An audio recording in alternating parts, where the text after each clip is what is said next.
One of the biggest reasons why the virgin birth was so important is something that people miss all the time. When people think of the virgin birth, when people think of Virgin Mary, they just think about how she gave birth to Jesus. They don't think about Joseph. They don't think about King Herod the Great. They don't think about the wise men.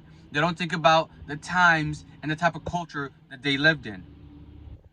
The time of Jesus' birth, Mary and Joseph lived in a society where if a woman cheated on her husband, if a woman got pregnant by another man, if a woman went and had sex before she got married, it was punishable by death.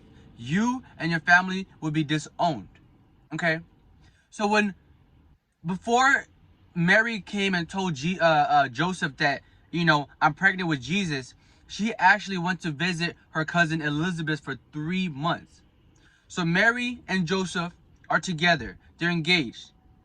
Joseph is at home, or Joseph is in his hometown building a house for her. Joseph was a carpenter slash construction worker, meaning carpenting is more for wood, but construction was more for stones, marble, slab, stuff like that. So he dealt with the rocks rather than actual wood all the time. So he wasn't really a carpenter, but it was more of like a construction worker.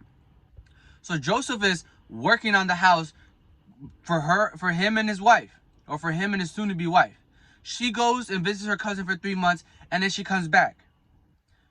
She tells Joseph that she's pregnant by God. People don't realize that the most important parts of the story are actually before Jesus was even born. What happened when she was telling him that she was pregnant with Jesus? What happened when she even knew she was pregnant with Jesus? She told him. She told Joseph about her experience with the angel Gabriel and how he came and told her if she's willing, she will bear God's child. If she's willing, she will give the virgin birth. And it's one of those things where everybody just thinks Joseph was just like, oh, true, yeah, that sounds cool, yeah, let's just do it. But it's one of those things where Joseph couldn't believe it. Joseph didn't want to, accept it. Joseph didn't want to be a stepdaddy. Okay, and it's one of those things where, like I said, he loved her. And people say, oh, he only stayed because he didn't want her to get executed. He didn't want her to be tried for the crimes. He didn't want him and his family to be disowned. But it's one of those things where Joseph also was spoken to by the angel Gabriel. So when Joseph also gets the divine revelation, when Joseph also gets to talk to the angel like Mary did, then he gets to see the truth. Then he gets to see the potential. Then he gets to see the vision. And through this connection to the divine, Joseph is able to get a premonition slash dream that, where he is not safe. And that if Jesus has to be somewhere else, be born, and to be able to be safe.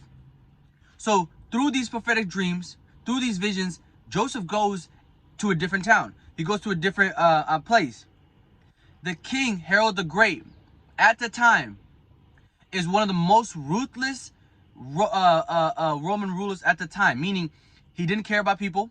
He ruled with the iron fist. If you did anything that went against his values, if you did anything that he didn't like, he would just get rid of you and he would come down on your heart. It was one of those things where people were scared of him and he had a lot of power.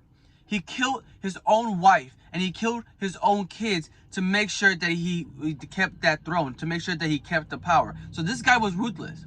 So when he finds out that Jesus is supposed to be the Messiah, when he finds out that the prophecy of the second coming, or not second, the prophecy of the Torah is about to be fulfilled, he can't stand it. Why? Because he's half Jewish, meaning he's half Arabian and his mother was a Jew.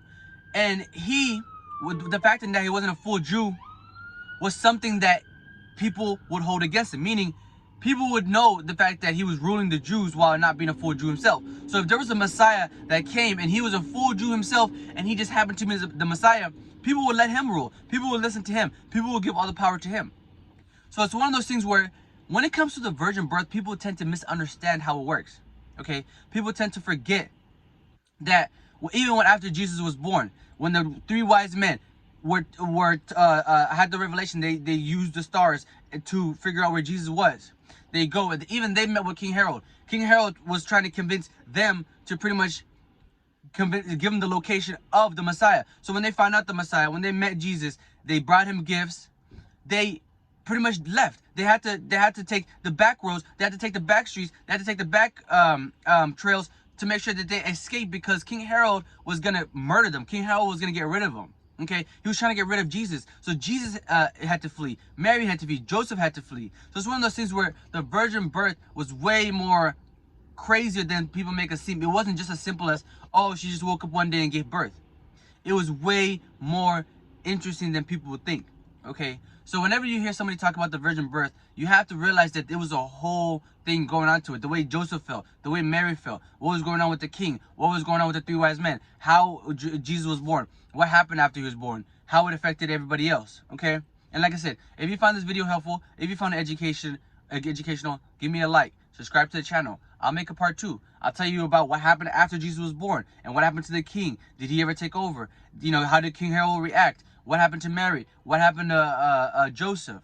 Okay, and like I said, I'll let you know more about it if you guys are interested. But like I said, until then, I'll see you guys.